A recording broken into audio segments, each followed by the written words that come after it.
going on, everybody? You are live with Osiris. Welcome to the Author's Lounge. The world is filled with storytellers, and I, along with my guests, are here today in the Author's Lounge to help educate and inspire the young generation of writers and creators. Now, my guests are professionals in publishing, writers from a wide range of formats, and successful entertainers. They will provide beneficial advice on what to do and what not to do on your path to success. So, without further ado, I'll present to you our next guest. Let's go. Today, I have a wonderful human being who I had a moment to speak with prior to the recording of this, and I'm very much looking forward to what he's going to be able to offer the viewers and the listeners with his career as an actor. So, without further ado, I present to you a person who has film credits. These film credits are extensive between feature films, also television. He's also worked on commercials, and he has an acting reel up. I will link all of this in the description of this video and the audio recording of that. So, without further ado, I present to you Mr. Dan Shaked. How you doing, sir? Hello, hello. Thank you so much for having me. I'm really happy to be here with you. Yeah, no, thank you as well. Thank you very, very much. Sincerely, really appreciate your time. So, man, let's hop right into it. As an actor, Yeah. I did theater growing up. I wanted to be a professional actor. I wanted to be a Screen Actors Guild actor, and I wanted to have that after, and I wanted to be in the union. But things definitely didn't align the way it's things for me in the way that I was hoping at the time. Mm. But fortunately, I get to meet wonderful people like yourself who are in the union who actually gets to do all of this work. So let's start with one of your latest projects that you're working on. Let's hear about that, The German. Let's talk about that one. So, was how was that for you? Getting the process of getting cast in that and in that show and filming it and and when it launches, this is the whole shebang. Wow. Well, it was like, I don't even know, 18 years in the making of just pounding the pavement, just like all of us actors. I came across an audition, just like any other audition you'd find online or Actors Access or wherever you find it. And I auditioned. And I was in Mexico at the time at a wedding. I was told, I didn't know even the size of the role. I thought it was maybe like a day role or maybe a couple of lines, and it's called The German. It takes Mhm. place in Germany and in Israel. It's a TV show. It's a Lionsgate TV show, and it aired in the Middle East in April and May. Now it's airing in Germany starting in July. I play an American professor who comes to the Middle East to Israel to interview Holocaust survivors who are going through PTSD, post traumatic stress disorder, and I'm a lecturer. I end up falling in love with one of my students who brings me to a kibbutz. A kibbutz is kind of like a community, a gated community in Israel Yeah. that's very popular. And I end up interviewing a lot of the people who live there. It takes place in the 70s. And it's really dealing with the hunt for a doctor named Yosef Mengele, who was a Nazi doctor in Europe. So Wow. I'm there to kind of interview post-traumatic stress disorder people who live in the kibbutz. That's my character. So I booked the role just like every other role. I had an audition. I had a callback on Zoom. I Hmm. flew to Israel for the chemistry read, and next thing I knew, I'm in Israel in Europe filming last summer for 7, 8 episodes, Yeah. and now it's airing. So it happened very quickly. That's Yeah. awesome. Yeah. Man, what a time. And you were at a wedding when this happened, when the Right. process began. And I think one of the things I wanted to say is like I was at a wedding and I didn't get obsessed with the idea of like I need this role, I need this role. I thought to myself, if this role is really going to be mine and they really need me for this, then focus on the wedding, do the audition. But everything is supposed to happen like it's supposed to. And I really Sure. did let it happen. And it really was my role. So I've really learned to kind of let go of once you audition, let go. If it's meant to be yours, it really is going to be yours. They really want you. So, and I know that doesn't happen a lot with actors. We're always constantly, oh, I hope I get the role. What if I didn't get the role because I didn't do it right? And this kind of proved to me that when it really is your role, it's going to be your role and to not worry. That is such a beautiful, beautiful way to put that. The rejection is real, Real. and some people view it as rejected. Some people view it as it wasn't my time, and others may view it as, hey, another door opens for me because this one closed. But Right. I've always believed too with auditions that as long as you made a good impression, or as long as you went in there and you did your best, and you know that you did your best, then I think that's Absolutely. right. Is that safe to say in your position? Is that what truly matters? Is that I went in there, I did my thing, I was prepared, and let's just keep moving forward. Absolutely, because these people are whoever's working, hopefully, is going to be working on other projects. So you're not just auditioning for the role; you're auditioning for Hmm. them in their future, for their projects, regardless if it's that character or not. So you Hmm. want, as they say, you want to book the room, as they say, as opposed to Yeah, booking the project. for sure. You don't know who's going to see it. You're going to have a writer who's maybe not who's the assistant on this project, but in 2 years, they're writers on a TV show, and they're going to remember you for that role that you really are right for. Yeah. Yeah. Yeah, Now, how now? And now I'm glad you said that because some people really don't realize, even if they're seasoned, there may be still locked into that mindset of, I blew it, or dang it, I should have did this better. But it's all about connections or how you connect with the people, especially in that sense of auditioning. How has it impacted your career at all? Right, with auditionings, has there been any moment where you auditioned for a project that didn't necessarily win the role, but because of your impact to that particular audition, it lingered over and it gave you more opportunities on other projects? yeah. So it's exactly. I'm glad you mentioned that because that's been my career in terms of I've been this actor that's like. As you can see, like, I mean, I don't know, but I sometimes I'm not one thing. I think I'm more like you really have to spend some time with me to kind of get to know what kind of role I am. And so because I knew that, I took what you said and said, I'm not going to spend my energy just waiting for auditions to come my way. What I'm going to do is I'm going to reach out to writers, actors, producers who I have researched their work and see something that I like in it. And I'm going to email them or I'm going to contact them to either have coffee with them, to ask them what they're doing on their projects, to read their scripts so Mhm. that I can be in their circle of when they're working on things Yeah, in a natural way, as yeah, opposed to waiting for auditions to happen. right. Because when people are auditioning, they're auditioning with a group of people. There's a writer, there's a director, there's producers, there's a person who's an investor. They all have a say in it. But if I meet these people from the beginning, and I really kind of want to meet those people when they're first starting out, when Hmm. they're first doing their short films, or when they're first doing their table read, and they Hmm. need just a voice, an actor to kind of show up. I love doing that because I want to grow with those people for Hmm. their whole career. For So I sure. took that, and that's where I put my eggs in my basket, not relying on auditions. Now, don't get me wrong, I audition all the time, but I think you Mhm. kind of have to look beyond the auditions and be like, I just want to find people that I like to Mhm. work with and I like their projects. And you Yeah. have to kind of, beyond that bureaucracy of waiting for the auditions, decide, you know what? I'm going to cold mail this person. I'm going to Hmm. reach out to them. I don't know what's going to happen. And I love that feeling. I love that feeling of connecting with people beyond the bureaucracy and the red tape of the audition world. Yeah, no, for sure. It's all about relationship building. I think Right. that we are in an interesting time where, let's say, maybe 20 years ago, maybe even 15 years ago, that being able to just reach out and connect with people in the masses wasn't as what's that phrase I'm looking for? It wasn't as readily. Acceptable. Yeah, exactly. Acceptable. Yeah. It for sure. And it wasn't really at your fingertips in the masses, right? Like we have these sophisticated cell phones where it pretty much is a laptop in your Right. hand.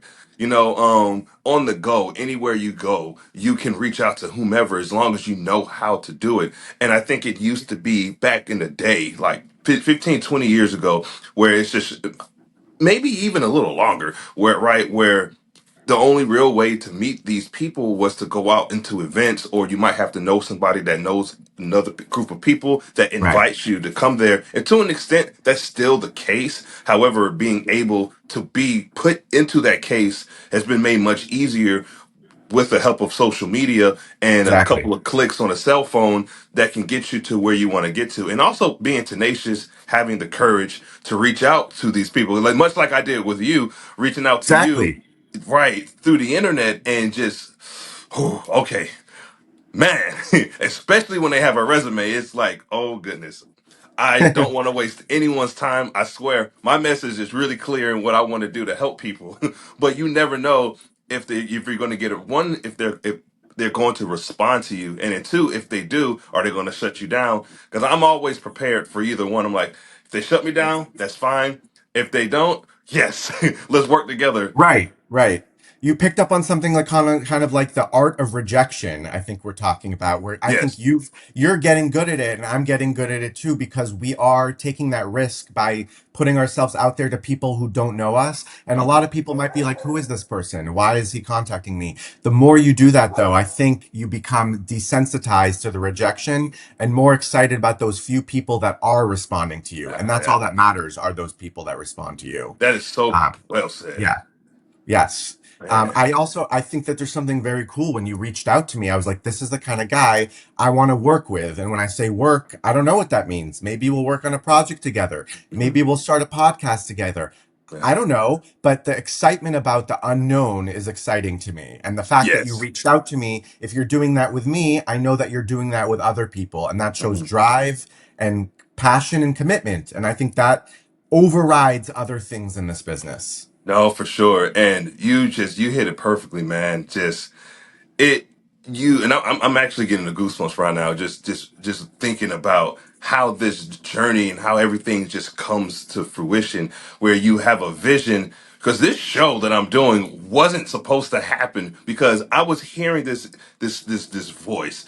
Not in the literal sense like people are talking and whispering in my ear, but just Right. like there's that feeling of you should really consider bringing this show back because this was a no. This show it did exist before, not in Hmm. this format. It was just an audio version only, nothing Mm. else. Right. And so I discontinued it because I was doing other stuff and I was just getting burnt out. And I'm like, I just can't.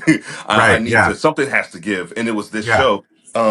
But then back late last year, I started to hear that, hey, like bring the show back, and I didn't know under what context. And then I eventually figured out. I thought I have an idea, and I know a crowd. When I did it before, I didn't necessarily know who I was talking to. I just knew I wanted to put out something. It was kind of like everybody else, but I was still Right. getting experience. But now I know my message is clear, and Mm. I know that okay, I know I wanted. It's a hybrid of the publishing industry since I'm a writer and I write books, but it's also a combination of that with the entertainment industry because I have love and I have connections with people in that as well. And I know the two generally mix when books turn to movies or books turn to shows. And so it's like, let's blend it together and let me Love put it. my energy behind it and let's see who can support one to help out the younger generation of creators and writers. So, man, this is awesome. And I don't mean to like divert it to myself because I certainly want to talk more about your projects and what you've worked on. So with that being said, you had worked on a film called Jobs, right? With Ashton Kutcher. I actually saw Right. that movie like many years ago, and it's wild to think that I'm talking to someone who actually worked in that film. Um, but what are some of the highlights of your career that you feel? Well, I'm sure you're proud of all of your work, right? But what are some of them? One of, I guess, some of the more, some of the roles that you've portrayed that you feel, man, that I really, really loved. Mm. So I do a lot of theater. When I first graduated from NYU, I did a play called Waxing West. It was a Romanian play. It took place in New York and in Romania. It was about a Romanian family that took place after 9/11, and we toured in Europe with it. So the Romanian Cultural Institute paid us to come. or to come to Europe and to tour with it. That was my first off-Broadway role. I was still in college at the time, and that changed my life because then I realized that was the kind of moment that made me go, oh, there's acting and projects all over the world. It's Hmm. not just in New York. It's not just in LA. It's everywhere. And I love that. So that was a big project for me for that role. I moved to LA in 2012. I did a play called On the Spectrum, where I played a young man with autism. And that Hmm. was a very big project for me Wow. because I got involved with the autism community in LA. And I really, really loved working on that play. It was about a young man who falls in love with a woman who speaks through a proloquo, which is a computer with Mhm. someone who has autism, often who is mute, doesn't speak. And so that was so interesting. And I realized I love working on plays that there's a lot of research to them, that there's something that the Mhm. actor can really dig his teeth into. So that changed my life because I just moved to LA and I did what you said, which is I contacted everyone and anyone I knew. I brought them all to this play, and that work brought work. So that was a really cool piece. Yeah. Working on Jobs was amazing because I obviously got to work with Ashton Kutcher, who was amazing. And I was working on, again, on a real historical piece. Like we were Hmm. filming in the area where Jobs Apple was the studio itself, or the what is it called, like the offices were. Yeah. Yeah. So to film it at the offices where the he was really working at the time, Hmm. Jobs, was amazing.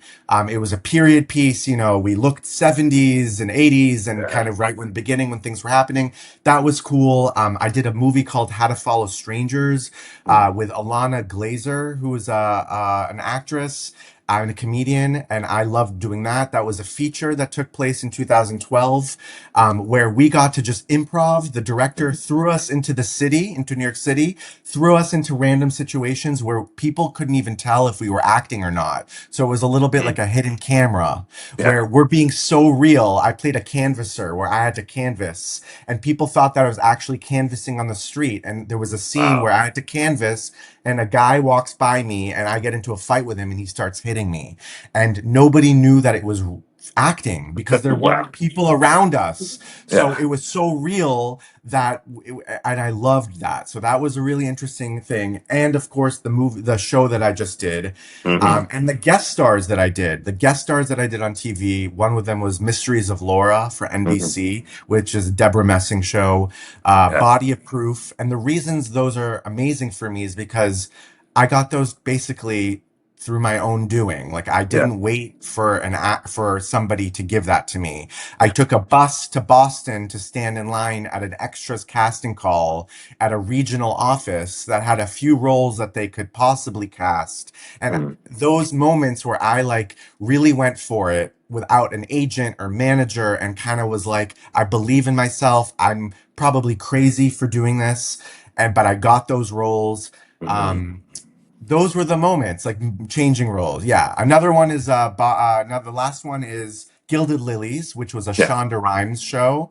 It was a Hmm. pilot, and they flew me for 2 nights to the Queen Mary ship in Long Beach, California, and I stayed on this amazing ship, which is where we filmed the period piece. Yeah. And again, it was all kind of on my own doing, and I realized you can do this. Of course, it's great to have an agent or manager, but Yeah. like there's a lot of work to be done on your own as well.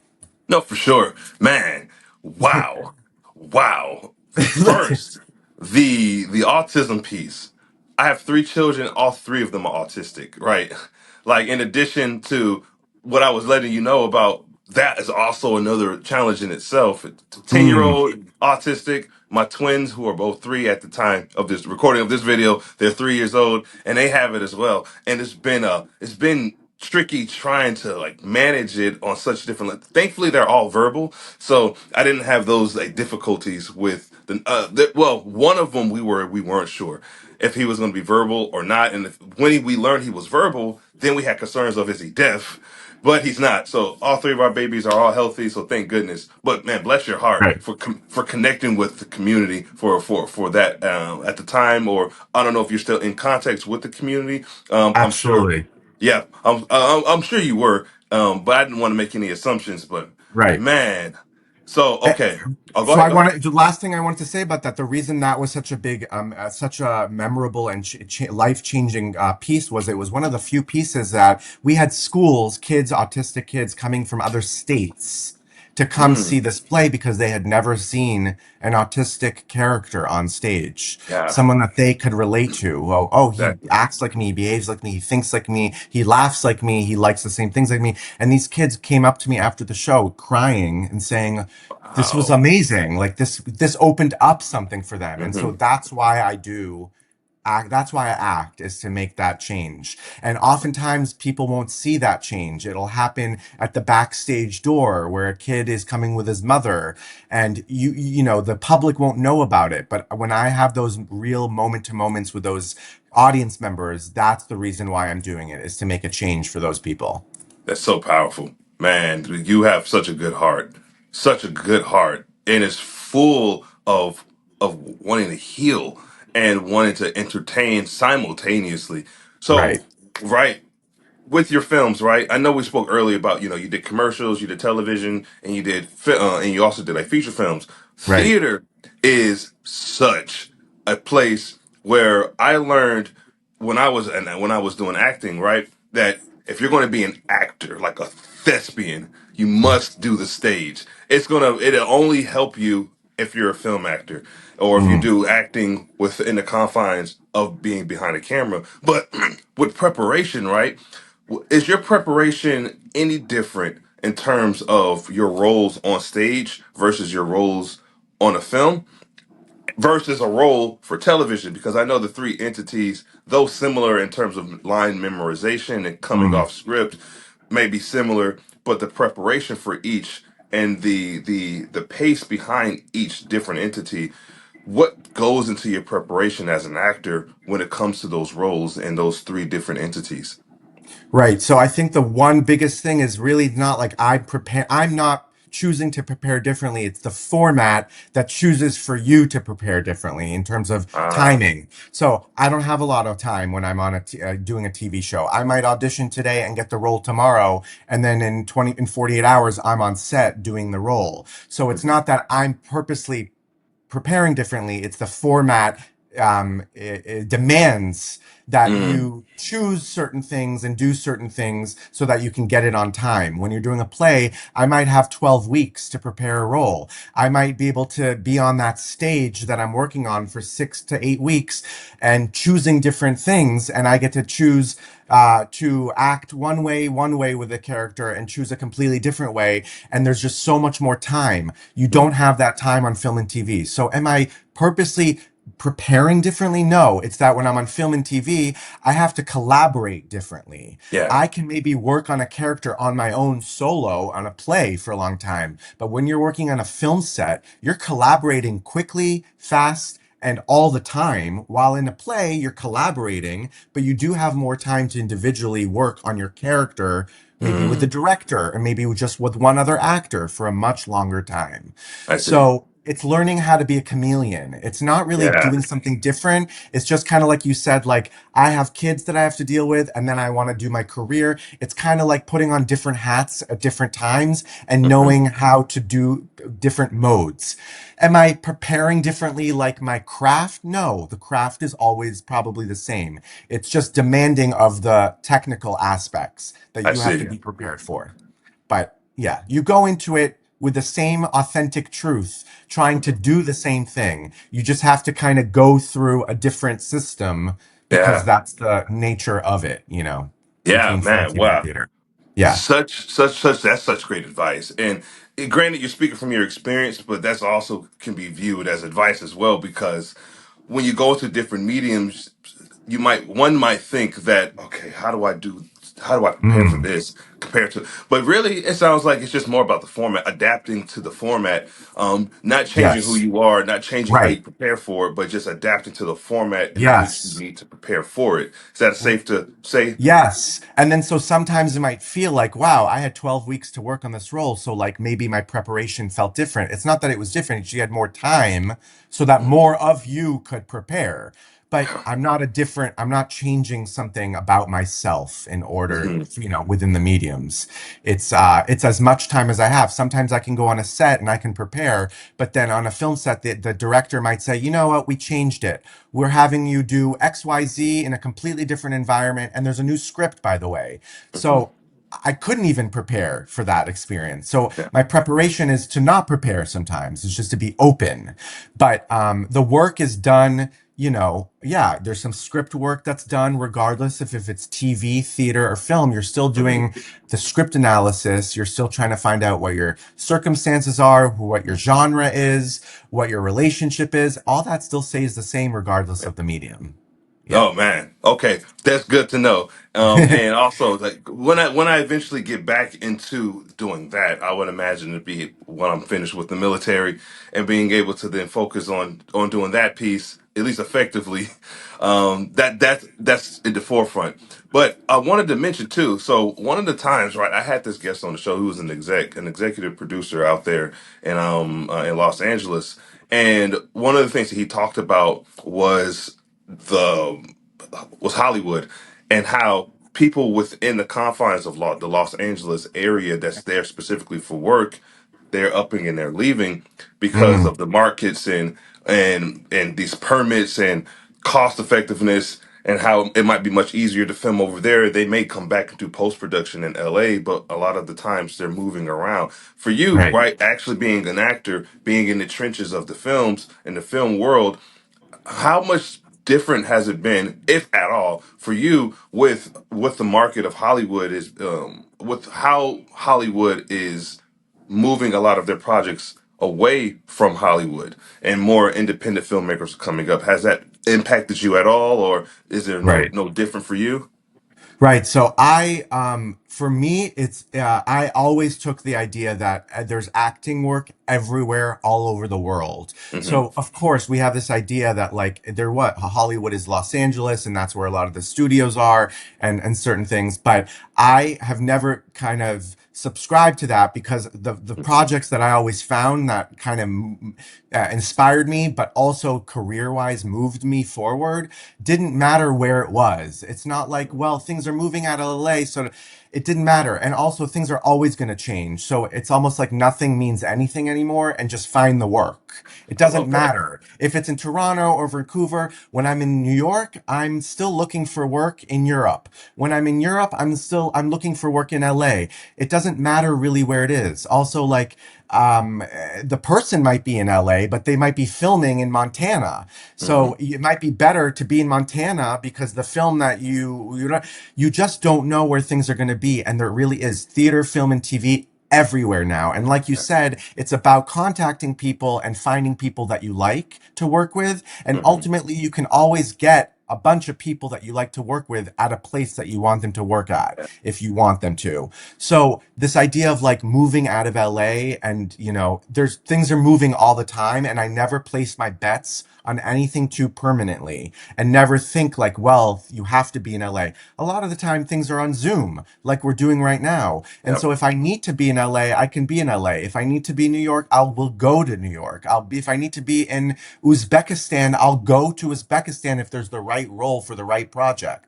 So Hmm. I don't really base anything on where things are anymore. It's everywhere all the time. Everywhere all the time. Man, you're full of wisdom. You are full of wisdom. You're quite inspirational as well. I don't know if you have been told that or are even aware of it yourself of just how intrinsically motivated you are, and that just is that becomes infectious for people. If I'm feeling it, and I literally am just, I mean, I know we talked a bit just behind the computer, but actually, like speaking, I've been moved in this conversation in such a way, man, that it's just. I think the only way I can kind of describe the feeling is that if I didn't believe in myself, I believe in myself. And I believe in myself, but I believe in myself a lot more. And just Good. in hearing what you're talking about. I think that it's because I had to do so much unnatural believing in myself for so Hmm. long. Like I graduated, I wasn't one of those kids that right away got an agent and a manager. And we had something in college, and so a lot of the college undergrads have showcases where you get Hmm. to showcase your work in front of an agent or a manager. I didn't get chosen as one of those people. people didn't quite know what to do with me. Also, like, is he a leading man? Is he a character actor? Is he nerdy? Is he a stoner? Is he this? Is he that? I have a look that kind of changes all the time. So I thought to myself, man, I have to believe in myself 10 times harder than a lot of the other people that might not even have to believe in themselves, but their look says a lot for the business. Like, it's a look thing. So I had to do a lot of belief and belief and belief, and I had to find all those roots that might not have existed, and in order to create the career that I wanted. It's like I really had to do boots on the ground work from the ground up. Yeah. And I'm glad that I can do that with you, because it's much closer to you, by the way, the business, than you think. Because when we hear about this business, we think of red tape, and we think of casting directors, and we think of, you can't do this and it's not okay to do that. And I thought to myself, what if I just throw out all those rules out in the business, and instead of selling shoes, I'm selling my talent and my skills, but I'm selling shoes in the same way. Hmm. How would I sell myself if I was selling shoes, but really I'm selling my career? And I gave that a go, and I thought, oh my God, I'm getting results. So I continued to do more of what was working for me. And more of what was working for me was throw out all those rules and see what happens. And I continue to do that until today. So Yeah. I love, like you contacted me today. A lot of people might would have said, or when you did, a lot of people would have been like, "Oh, how? What do you mean contact him out of the blue?" Yeah, because you never know what's going to happen, and I Right. love that. So Yeah.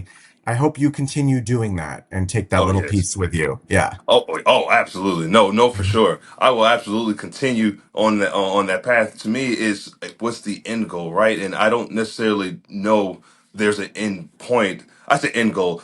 What's the if there's like a destination of once I get there, we're done. I don't see that in the Mm, horizon. I just right. know that the focus is to help people who are creatives, who are people who want to write, who want to do things artistically in a world where a lot of work is manufactured. A lot of it is you will lose yourself. I remember seeing this picture online, and I can't remember verbatim, but I do remember that it was an image of people wearing they just graduated high school or Mm, they graduated college, and they were right. in their gowns, and they had the caps on, and they Mm, had smiles on their faces, and it had like sunshine and rainbows and trees, and them standing with smiles holding their diplomas. And then there was this like factory looking building with the entry door, and it showed a line of the students going into it, and then on the other side of it they looked completely different. The same students that were going in with smiles and diplomas and cap and gowns with the sunshine on the opposite side, it looked like oh, it was just like muggy. right. It looked like they had like frowns on their faces, eyes had bags under their eyes. And I think that's exactly what society, it's not is for everyone, but at least in the workforce, you go in because you, especially when you have a family or with the housing market and the way that it looks, it's probably, even if you don't have a family, it's still a struggle financially, regardless of whatever tax bracket people are in. And Right. some are more well off than others for sure. But where I'm getting at is a lot of people lose that sense of creativity, or they lose that sense of who they are, what kept them having that smile on their faces. And now Yeah. they're in that factory mode, and they're working and working and working, and maybe paycheck to paycheck, or maybe they're not. But there are people around who may be in that boat, struggling, trying to maintain who they are, or even people who are CEOs may only be focusing on that mission, but they're not focusing on their family, or maybe they're not even focusing on what got them there to begin with. And so a Right. lot of people lose themselves. And so, like me, I wanted this show to be something that can keep that hope alive for Mm, people who are in that creative space, that you can do both. You just have to manage your time in the sense to do it. Now, right. you've traveled, you've worked on many projects, you continue to work on projects, and you are very much a man who believes in your own worth. So, for Mm. those who don't believe in their worth, how would you encourage them to believe in themselves? Oof, that's a great question. I think that first of all, figure out why they don't believe in what they believe in. I think Mhm. maybe probably figuring out what has caused them to see it that way will probably kind of, as therapists might call it, it's called externalization, is finding out what it is that's causing you to feel that way and to find distance from that thing so Mhm. that you find out that you are not that belief, Mhm. that you are not that belief. You were told to believe that, or you were forced to believe that. You were fed to believe that. And once you figure out why and how and what got you to that place, I think it will free a lot of people to realize, oh, that's not actually who I am. That's not my identity. Um, I also think that sometimes you have to believe in yourself when you don't believe in yourself. And that's like a fake it till you make it. I think that's gotten me through a lot of times where it's like, I know I don't believe in myself right now, but I also know that it's not a permanent feeling that I'm feeling this thing. And so Mhm. if I almost trick myself, kind of like back to what I say is I almost, who am I to email the people that I emailed and ask, Mhm. here's my bio and resume. Who am I to do it? I don't really believe in myself, but I think you have to remain curious. Maybe that's what I'm Mhm. trying to get to, Yeah. is when you're curious about what you're doing, why you're feeling that way, that feeling down, that's the time to push forward. When Mhm. you don't believe in yourself, and I don't believe myself, and I push myself, kind of like opposite action, it's called. I'm really in the mood not to do anything. But if I do the opposite of what I'm doing, complete opposite, Mhm. I might show myself that not only are my thoughts not right, but I can be creative and be productive even while I'm not feeling great about myself. Yeah. So it's a little bit of like a little bit of therapy stuff that you do to yourself, a little bit of cognitive behavioral therapy that I do to Yeah. myself, a little bit of opposite action or fake it till you make it. I'm not here to tell someone, well, you just you do things that are sometimes the opposite of what you're feeling, or they go beyond what you're feeling in order to pull yourself out of a feeling. That's what Yeah. I've done. That's what I've done. I Wow. also have that. I have a lot of negative, like I can have depressive thoughts and I can wake up and not believe in myself. And I haven't done, people don't know who I am in places, in certain areas of my career. And Mhm. maybe I didn't get enough of big enough role, or why haven't I worked? We wake up actors and we sometimes think, when am I ever going to work again? Like we're not sure if we'll ever work again. But I know that as a thing. I know that I'm not the only one. So if I what's the word? Depersonalize the idea of like, well, it's Mhm. not just me, it's everybody that's feeling this way, or I'm feeling really down on myself. Great. This is the time to send 10 more emails to writers Mhm. and producers because I'm not feeling great in myself. I'm going to do something in my power, even if it's the smallest thing that I can do, which is email. Mhm. That's creating something. Right. So I think it's a very hard question to answer, but it's almost like you do the opposite of what you're feeling. The opposite of what you're feeling. It's almost like, and thank you so much for sharing that. It's almost in the sense of, like, for example, you don't want to work out, or you want to work out, but you're too tired. So, or you were so motivated to work out maybe Monday, Wednesday, Friday, and you know you should work out on Sunday, but you want to take Saturday and Sunday to just enjoy the weekend. And I think Right. in those times of like low motivation, it's probably the best time to do it because it Exactly. gets you through it. I think it's a rewarding feeling in doing it at a point in which you just didn't want to do it, and now you feel, oh, actually I feel much better now that I did that. Right. Has that been your Right. experience as well? Yes, that's exactly it. It's almost like, and if it's too big to be like, I can't get to the gym, then you break it up. It's almost, I'm someone that has ADHD. I've a late diagnosis ADHD person here. For me, that kind of thing of like, I have to go work out. And so it's too big of a thing. So you break it up into smaller tasks. Even if you just got yourself to do 5 minute workout or a 7 minute workout, it's better than no workout. Same thing with acting and the career. I might not be able to do everything on my list that I ever wanted to, but if I was able to accomplish one or two out of those things, which is create a cover letter or Mhm. get all of my clips onto one page or contact one playwright a day that I admire, that's already more. And if you do that, you're going to feel like you've accomplished one small thing. And that Yeah. one small thing will make you want to accomplish something bigger, which will then in terms make you feel better, which will then make you reach out more, which will et cetera, et cetera, et cetera. So Yeah. it's like really creating those small tasks that feel good. And like you said, the reward has to be there. So break it down into small rewards and not Mhm. get overwhelmed by the big reward. Wow, man. Oh, this has been incredible. This has been incredible. It is one thing I love about when I talk about when I speak with other people just in the industry, right? The entertainment industry specifically, is that aside from these characters that they play on that you all play on screen, or that you help in the development of the characters, or anything that involves the arts, behind all of that are people, are genuine people, human Yes. beings Yes. who bleed like everyone else, who cry like everyone else, who hurt like everyone else, who also help like, I won't say everyone else because not everybody is helpful, but for the most part, ideally, people are helpful. And I love that, aside from the roles that you've done, you also are full of knowledge in a sense that can help people in general. And with that, I say thank you so much, my friend, on that, man.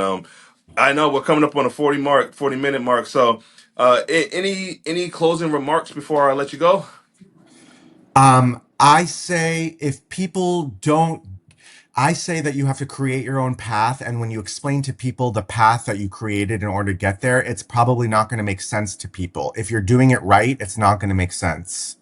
Mhm. I think a lot of people would look at the way that I've gotten to where I am today, which I'm not even at the 0.00% of where I want to be, but still I've gotten somewhere. If I look back and try to explain it, it might not make sense to people. And to really believe that the path that you're supposed to create is going to be so idiosyncratic and so Mhm. specific to your journey that if you're making people go, what? How did you do that? That's Mhm. weird. You're probably doing something right.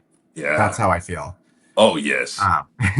Just like you kind of just decided, I'm going to start the podcast. I don't know Mhm. who this person is. I don't even know what I'm doing, but I'm doing it.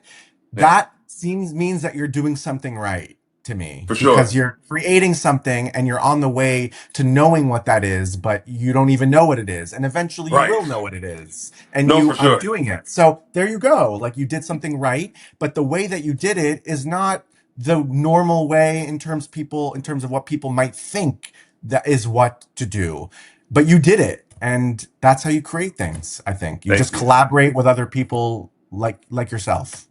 Yes, sir. Yeah, no, for sure. Thank you so much for that. And I'm with you on that. It's just, I think you have to be really bold to say, I'm going to create anything, whether you're actually creating something like a product or you're creating a path that is Right. clearly not shaped. I remember talking to people and I was saying, like, imagine you're in a hallway, it's just a single line, a hallway, and you do this, the walls are next to you, but you really can't do anything. But you're tired of waiting. You can't go, you can't leave behind you, you can't go in front of you. And the question is, how do you get over this? Like, how do you get to where you want to get to? And I said, well, for me, I'd probably punch a hole in the wall or something like that, because and create my own way to leave, especially if I feel stuck.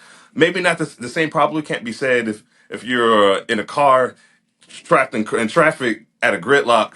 But I guess if you really wanted to get out and move somewhere, you could probably get out the car and walk, or get creative. But no, I don't want to create the narrative that you got to get violent. So nothing like that. But pretty much just the just what I am saying is just finding creative ways to still go about doing something that may be outside of the norm is what I'm relating from what you're saying.